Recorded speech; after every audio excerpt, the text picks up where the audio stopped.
বিয়ে বাড়িতে যখন পড়াকু মেয়েরা যায়,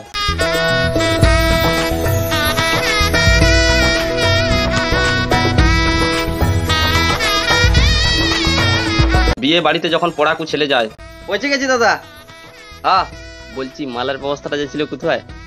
750 মগ। আমি তো দেখো পরীক্ষাটা একটা ঘরের লোক কি ভাবছো বলো না, যে পরীক্ষা চলছে এখন কি করে যাবাকু, কিন্তু তোমার বিয়া আর আমি আসবো না, তাহলে তো তুমি আরো মালের ব্যবস্থা রাখিছ। বলছি দাদা মালের ডিপার্টমেন্টটা পুরোটাই আমাকে দিবে লাই, ওই দায়িত্বটা আমি ছাড়া আর কেউ পারিবে না, বুঝতে পারছো তো? কেউ জানেই নি, সব বদমাইশ 2 নম্বর, জানো না তো, যে যা লিবে দি পরে খাবে, এরকমটা আমি হতে দেবো না, আমি দাঁড়াই থেকে বস করে খাওয়াবো। যাও যাও তুমি যাও, আমি দেখছি এদিকে যাও।